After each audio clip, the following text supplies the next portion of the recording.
दोस्तों, मैं हूँ आरजे खुशी और आप सुन रहे हो श्रेया और कबीर की कहानी। बात तो सही है, श्रेया ने सोचा घर तो उसका ही है, उसको उसी के घर से बाहर निकालने का श्रेया का कोई हक नहीं था।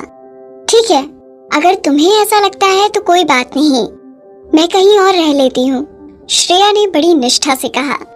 कबीर के चेहरे का रंग हल्का सा फीका पड़ गया। उसने उसकी तरफ देखना बंद किया और एकदम से उसके हाथ में जो डॉक्यूमेंट्स थे उन्हें अलट पलट कर देखने लगा। अगर तुम ऐसा करती हो तो मेरे परिवार को पक्का शक हो जाएगा। उनको लगेगा कि हमारे रिश्ते में कुछ दिक्कतें हैं और हो सकता है उनको हमारी शादी के झूठे होने पर भी शक हो जाए। अगर हम लोग साथ में नहीं रहेंगे तो वो लोग जरूर बीच में पड़ेंगे और हमें वापस साथ रहने के लिए कहेंगे और हमें फिर साथ ही रहना पड़ेगा। तुम्हें नहीं लगता वो ज्यादा परेशानी वाली बात होगी? बात तो ये बिल्कुल सही कह रहा है, श्रेया ने सोचा। जाहिर है जितना कबीर ने इस सब के बारे में सोचा था उतना उसने नहीं सोचा था, लेकिन अगर वो और तरीके सोचने की कोशिश करता तो शायद उसको एक बेहतर बहाना मिल सकता था। मैं ये सब इसलिए कह रही हूँ क्योंकि मुझे डर है कि तुम्हारी गर्लफ्रेंड नाराज ना हो जाए। अगर तुम सारा टाइम मेरे साथ रहोगे तो उसको जरूर बुरा लगेगा। सोचो तुम्हारे रिश्ते पे इसका कितना ज्यादा असर पड़ेगा। बस बहुत हो गया। कबीर एकदम से खड़ा हो गया। उसके चेहरे के भाव देखकर थोड़ी देर के लिए श्रेया डर गई और कुछ देर कुछ बोल नहीं पाई। अपने हाथ में अपना फोल्डर लेकर वो वहाँ से चला गया। श्रेया के पास से गुजरते हुए उसने कहा, तुम मेरी पत्नी होने का रोल ढंग से निभाने पे ध्यान दो। मेरे और बाकी औरतों के बीच में क्या हो रहा है इससे तुम्हें कोई लेना देना नहीं।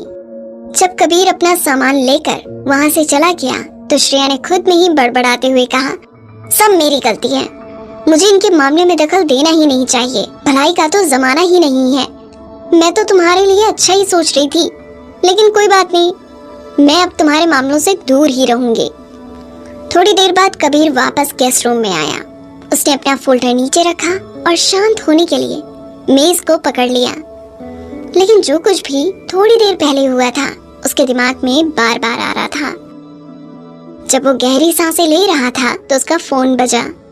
स्क्रीन पर काव्या का नाम लिखा था। काव्या, क्या तुम्हें कुछ बात करनी है? हाँ कबीर, क्या तुम कुछ देर मेरे घर आ सकते हो? मैं अकेली हूँ और बोर हो रही हूँ और मुझे तुमसे कुछ बात भी करनी है। कबीर ने कहा, क्या हुआ? कुछ बहुत जरूरी बात है क्या? हाँ, मैं बहुत टाइम से तुम्हें ये बात कहना चाह रही थी। घर आओ, मुझे मिलकर ही बताना है। काव्या की आवाज और बातों से उसे ऐसा लग रहा था जैसे कोई उसे बहुत ही खास बात करनी है। कबीर को समझ नहीं आया कि ऐसी क्या बात है। काव्या के साथ इतने साल से होने की वजह से उसको ये तो पता चल गया था कि काव्या थोड़ी बिगड़ैल तो है। आखिर वो एक इतने अमीर घर की छोटी बेटी थी। उसको बचपन से ही बहुत लाड़ प्यार से पाला गया था। हालांकि वो ऊंचे दर्जे पर थी, उसके पास सब कुछ था, अच्छे संस्कार थे और काफी पढ़ी लिखी भी थी, लेकिन उसमें थोड़ा गुस्सा भी था।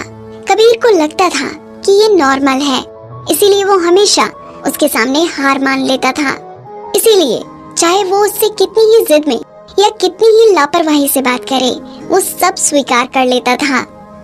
कबीर बिना ज्यादा वक्त लिए उसके घर पहुंच गया। काव्या अकेली थी। उसके अपार्टमेंट में एक फेमिनिन खुशबू थी जो कबीर को हमेशा सहज महसूस कराती थी। जब कबीर अंदर आया तो उसने काव्या को लिविंग रूम में बैठे हुए देखा। उसको देखकर ऐसा लगता था कि वो बहुत दुखी है, जैसे वो मुरझाई हुई और अकेली हो। कबीर उसके पास गया और बोला, तुमने मुझे यहाँ क्यों बुलाया काव्या? क्या बात है? काव्या ने कबीर की तरफ देखा और धीमी आवाज में कहा, कबीर, मैं जानती हूँ तुम शादी के वक्त कुछ नहीं कर पाए और तुम्हारी मर्जी भी नहीं थी इस शादी में, लेकिन फिर भी मुझे थोड़ा बुरा लगता है। कबीर को बुरा लग रहा था और काव्या के एक्सप्रेशन देखकर उसका दिल पसीज गया। जब कबीर ने काव्या की तरफ देखा तो वो काफी असहाय और दयनीय लग रही थी। मैं जानती हूँ मुझे इससे दिक्कत नहीं होनी चाहिए और मुझे तुम्हें परेशान नहीं करना चाहिए, लेकिन जब भी मैं ये सोचती हूँ कि तुम्हारे आसपास कोई दूसरी लड़की है, मैं सहन नहीं कर पाती। कबीर ने उसकी तरफ देखा और दुखी होकर आह भरते हुए कहा, मैं समझता हूँ ये मेरी गलती है। मैं इस सब के लिए माफी मांगता हूँ Kavya. I am really sorry. मेरे पास सच में अपने परिवार की बात मानने के अलावा और कोई ऑप्शन नहीं था और कोई चारा नहीं था। मेरे दादाजी को तो तुम जानती ही हो, मैं कोई भी गलत कदम नहीं उठा सकता। कबीर काव्या को और परेशान नहीं करना चाहता था, इसीलिए उसने ये बताना ठीक नहीं समझा कि उसके परिवार ने उसे मनाने के लिए काव्या को मोहरा बनाया था। मैं जानती हूँ। काव्या ने अपना सिर उठाया, उसकी आंखें चमक रही थी। मैं जानती हूँ, सब समझती हूँ और मैं तुम्हारा साथ भी देना चाहती हूँ। मैं बस ये सोच रही थी कि तुम अगर उस घर से बाहर रह सको, उस औरत के साथ मत रहो। तुम्हारे पास इतनी ज्यादा प्रॉपर्टी है, तुम कहीं ना कहीं तो रह ही सकते हो ना। हम दोनों वहाँ साथ में रहते हैं। मैं जानती हूँ कि हम दोनों एक बेड पे नहीं सो सकते, लेकिन मैं तुम्हारे साथ रहना चाहती हूँ, तुम्हारा साथ देना चाहती हूँ। मुझे नहीं पसंद कि तुम उस औरत के साथ रहो। कबीर को झटका लगा। उसने कभी नहीं सोचा था कि काव्या ऐसा कुछ कहेगी। वो एक जायज रिक्वेस्ट थी और कबीर इस बात को समझता था। वो श्रेया के साथ रह रहा है और ये जानना ही काव्या के लिए बहुत बड़ी बात होगी। उसने काव्या को अभी तक ये नहीं बताया था कि वो श्रेया के साथ सो चुका है, क्योंकि उसे लगा था कि ऐसा दोबारा कभी नहीं होगा।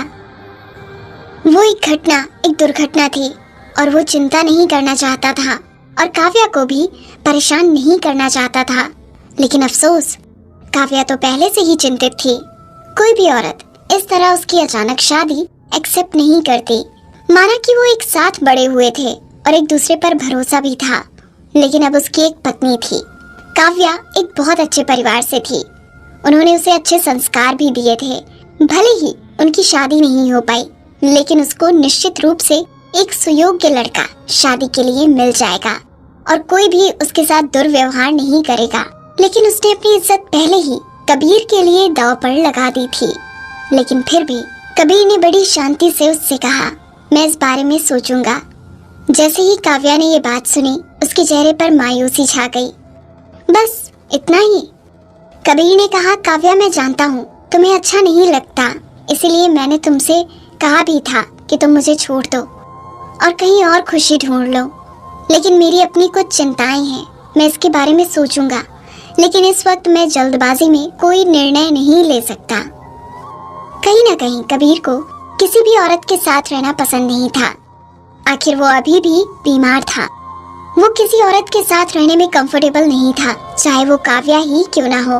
रही बात श्रेया के साथ रहने की, तो उसके पास और कोई चारा नहीं था। वो बहुत कोशिश कर रहा था उसके साथ एडजस्ट करने की, लेकिन असल में अगर उसके पास कोई चॉइस होती भी तो भी उसके काव्या के साथ रहने का कोई इरादा नहीं था। जब काव्या ने कबीर की आखिरी बात सुनी तो उसने जबरदस्ती मुस्कुराते हुए कहा, तुम्हें अपना वादा जरूर निभाना चाहिए।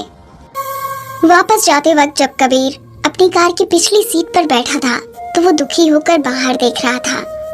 काव्या इकलौती लड़की थी जिससे कबीर का करीबी रिश्ता था। उसने उसकी बीमारी के कितने ही लक्षण सिर्फ इसलिए क्योंकि वो लोग बहुत साल से एक दूसरे के साथ थे। वो कुछ भी नॉर्मल कपल्स की तरह नहीं कर सकते थे, न हाथ पकड़ना, न किस करना, क्योंकि जैसे ही काव्या उसके करीब आती थी उसके शरीर पर घाव होने लगते थे। लेकिन इस सब के बावजूद वो कबीर के साथ रही। कबीर के दिल को ये बात छू गई थी। इतने सालों से जब से वो साथ है, कबीर खुश है। बेशक वो उससे शादी करना चाहता था, लेकिन अचानक ही वो किसी दूसरी लड़की के साथ सो चुका था। जब कबीर अपने घर के अंदर घुसा तो उधर हवा में एक अलग ही खुशबू थी। रात होने ही वाली थी। इसका मतलब सभी नौकर तो बहुत पहले ही अपने कमरों में जा चुके थे।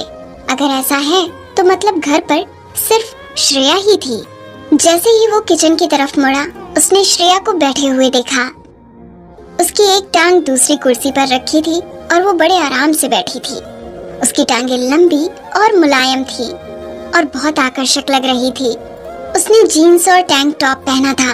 उसके सामने एक बाउल रखा था जिसमें से वो खुशबू सारी हवा में फैल रही थी। जाहिर तौर पर वो खाना खा रही थी। इस कहानी में आगे क्या हुआ जानने के लिए सुनते रहिए मुझे यानी खुशी को।